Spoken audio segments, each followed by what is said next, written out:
And finally, before we take questions, I'm pleased to share that the President looks forward to welcoming Tennessee State Representative Justin Jones, Justin Pearson, and Gloria Johnson to the White House this coming Monday. Earlier this month, the President spoke to them by phone after they were subjugated to expulsion votes in the Tennessee State House for peacefully protesting in support of stronger gun safety laws following the shooting at Covenant School in Nashville. And all three of you speak so well about why you're doing what you did.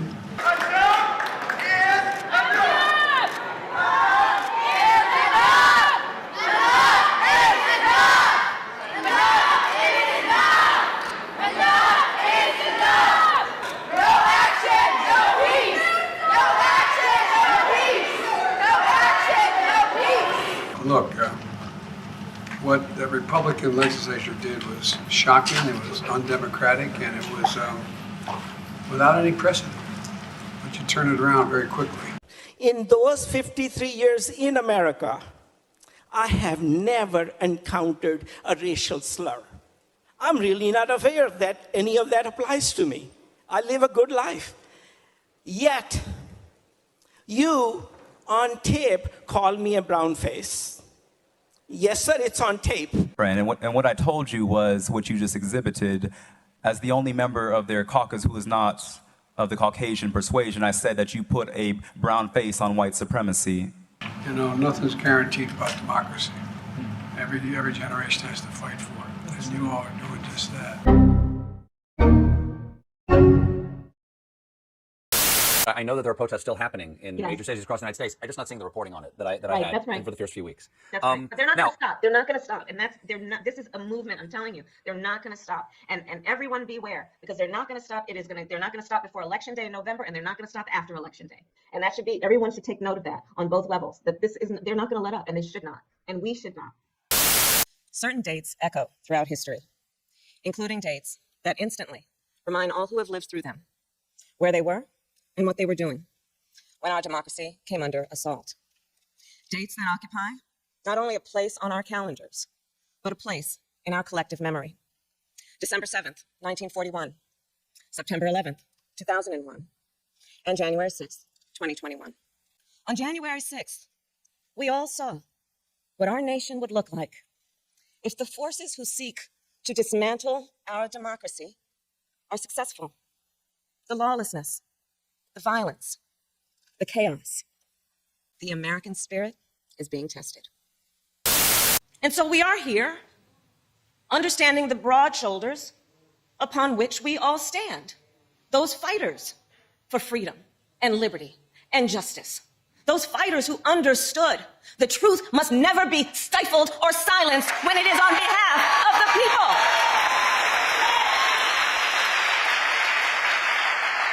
And so I want to start by recognizing the Tennessee Three.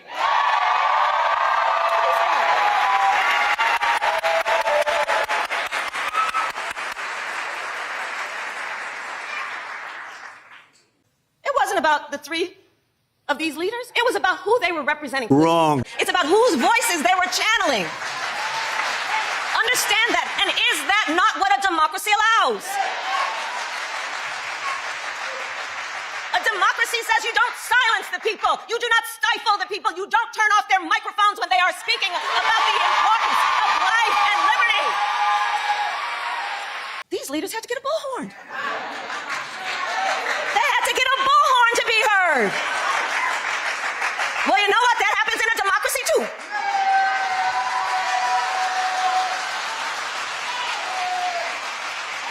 We will not be deterred. We will not throw up our hands when it is time to roll up our sleeves. We will fight. We will lead. We will speak the truth. We will speak about freedom and justice. And we will march on. I know that everyone here will soon be marching over to the Capitol building to peacefully and patriotically make your voices heard. Yeah, following up on the meeting that you announced between President Biden and the three Tennessee state lawmakers, why was it important for the president that they visit the White House and that he sit down with them here? And is there something specific, that he wants to get out of this meeting to share with the American public? Well, the president has been very clear about how important it is to take the next steps when it comes to gun reform. And he saw these three legislators as taking that next step, right? When calling for assault weapons ban, which is incredibly important. He was proud and very He was appreciative of their efforts and what they were trying to do in the State House, and how important it is to have that type of visibility, to have those type of voices out there, to continue to call on an issue that he's been talking about, not just for the past several months, but for years, which is to ban assault weapons. Weapons of war should not be on the streets. And then one more. So Monday, you're going to have 3 of the lawmakers who protested Peacefully protested. Who peacefully protested after the Nashville Covenant School shooting. Have any of the victims or the victims' families been invited to the White House? I don't have anything to read out to you about any invite. Why? I just don't have anything at this time to read out to you any invite. What I can say to you right now is that the president is focused on getting things done. And so we cannot have weapons of war in our streets. You had talked earlier this week about the president's call to Ralph Yarl and his family. Has the president reached out to any of the other families or the victims of some of these shootings that have happened recently for these seemingly innocent mistakes that they have made? Yes, so the president, as you mentioned, called Ralph Yarl and spoke to him directly, spoke to his mother, and they had a good conversation, talked about how his success in school, and talked about the president recommitted to him how his focus is going to be on really truly continuing to deal with gun violence. Don't have any other calls to read out at this time. I just don't have any other conversations to lay out. Just kind of with this string of these examples this week of pulling into the wrong driveway, a basketball rolling into the wrong yard. What does the president make of this? Of these reactions by people that they have gone and shot people for something that is innocent, just a wrong mistake. What does he make of that? That was what people did. Look, the president thinks that it's time that we that Congress, Republicans in Congress, take action on these types of gun violence that we're seeing in our communities, in our school. That doesn't change it. That doesn't change the president continuing to use his bully pulpit to call out Congress or really call Congress to take action. And that's what we need to see. But as we understand, as you all know, it takes legislation to continue the work. That's why we're asking Congress to do more. That's why we're calling on House of Republicans to do more. And we should see that same type of action in state houses as well. We need Republicans to show some courage in Congress, and we're just not seeing that at this time. And it is important to do that to save lives across the country. And I'll leave it at that. I'll see you guys on Monday. Thanks, everybody. Thank you.